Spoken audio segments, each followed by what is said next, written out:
everyone, welcome to another video on my channel. I am Marshall3498 and my channel consists of different topics about motorcycling,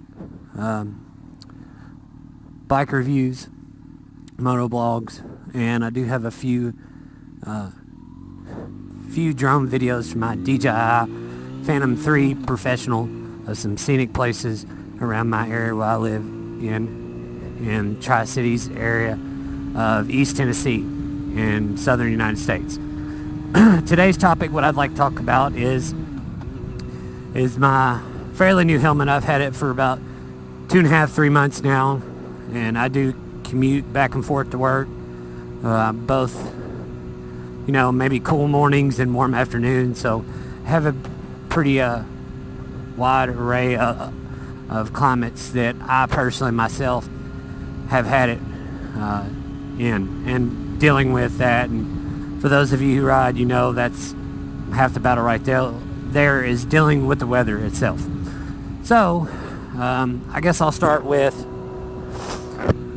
the good is helmet is not only DOT but Snell approved, which to go to a track day or something like that, or I believe maybe a lot of drag strips, not real for sure on that, don't quote me on that, they want you to have not only a DOT helmet but a Snell approved helmet.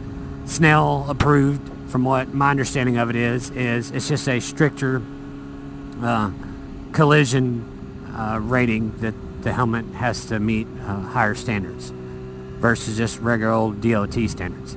But another thing about the helmet, what it does well when it's warm, like right now, it's almost 80 degrees here right now where I live and where I'm riding at. And with all the vents open, helmet flows a ton of air, will keep you mostly cool for what a full face can actually do. There's limitations on gear just like everything. If you want good protection, you're going to be a little hotter. That's just part of it. But one thing it does well is vents well.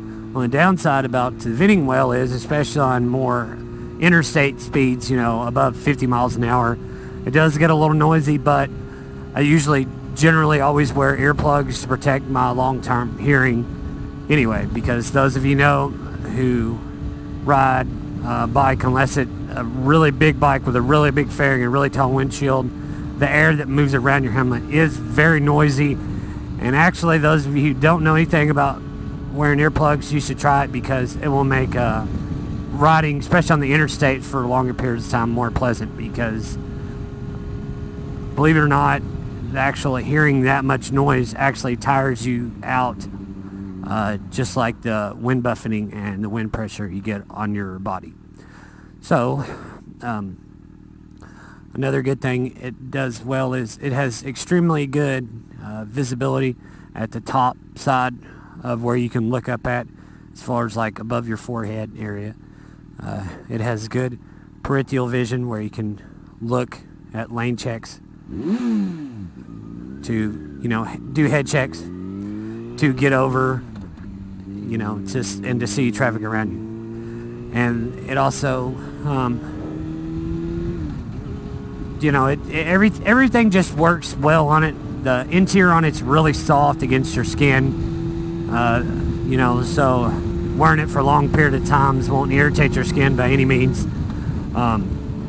It also has, like a lot of the mid to higher end helmets, it has a snap for your chin strap slack. That way it doesn't beat your helmet up or you, just from the pressure of the wind. Those of you who ride know exactly what I'm talking about.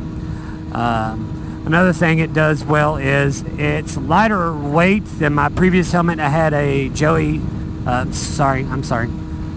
GT Air previous helmet to this, and all of the GT Air is a good touring helmet and a really good all-around helmet, and it's quite also.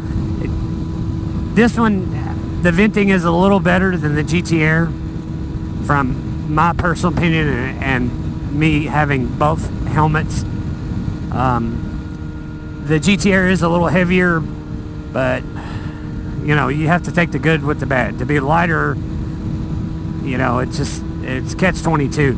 Not only does this, I think because it's lighter too, when you have crosswinds and wind buffeting on interstate speed, it doesn't tend to knock the helmet around as much. At least that's my opinion and what I've dealt with on it as far as the type of riding I do and the type of bike that I currently ride, which is a 07 Yamaha FC6. I've had this bike a couple years now, and it's been absolutely wonderful. Another good thing about the helmet is that I can think of off the top of my head is I myself, where I ride, like I said previously, where I commute on cool mornings and stuff, it does come with the pin lock insert. With the pin lock insert, it does not fog up at all. The pin lock part anyway. It will fog up a little bit around it on cool mornings and at certain temperatures around the pin lock, but the pin lock itself, which is essentially the main part of the area you see out of, you really have to it's not bothersome to try to find the line or the line of the pin lock where it goes in the shield.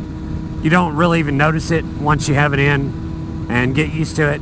At least that's my personal taste of it anyway.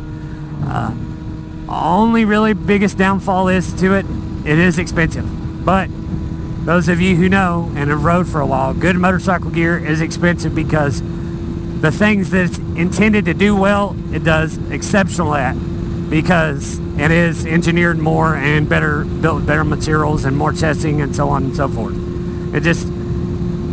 Other than being the noisy part and the helmet being expensive, that's the only thing I can find fault in it.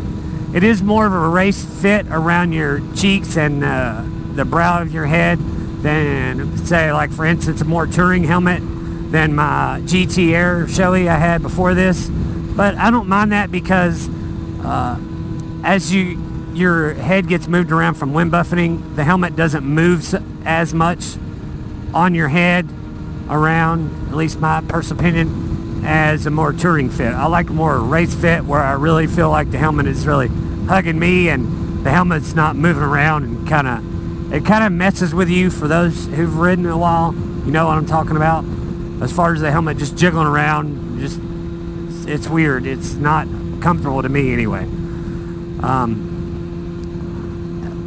It does have several vents on it. It has one vent right in the middle of your forehead that you turn off and on.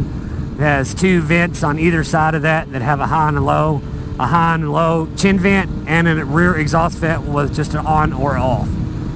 But I urge any of y'all who are maybe looking to upgrade or time to buy a new helmet to go from a mid-level price point helmet to more kind of higher end, so to speak. Not that, this one here, and mine is the Valkyrie helmet in black, red, and white.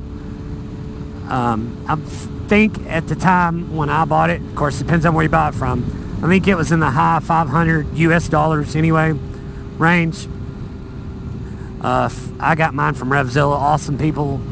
I know you should support your local motorcycle store as much as you can, but sometimes they don't always have what you need, and you don't necessarily want to go down there and order it and then wait. When you want it, you want to order it and get it to your house. And their shipping there at RevZilla is absolutely fantastic, and their customer service. If any of y'all watching this have never bought anything before, I urge y'all to check them out. They're awesome people to deal with and to do business with. On a side note of that, about the helmet is, like I said, if you're looking to upgrade, just go check one out. Maybe you can find some local dealers in your area that have some, at least just to try on, and you will be amazed at the difference between, say, a helmet like a Shoei rf1200, or even new one of the Shoei X14s, or any of that kind of thing. The Shoei quality is second to none as far as the helmets, in my personal opinion. There are more expensive helmets, like some of the Rise and stuff like that. And Shoei does make a couple more levels, like I said, helmet higher end if you want really the best of the best of what Shoei makes. More of what my helmet is, where it has a few new quirks and technology and features. So then again, any of y'all, if y'all looking to upgrade or interested in Shoei product, I order y'all to go on RevZilla or just go on Shoei's website and give them a checkout, read some rider reviews, do your research before you spend the money. So on that, guys, that's about all I got for this motoblog. And once again, I am Marshall3498. And please like, share, and subscribe. And we'll see you all in the next one. Thanks.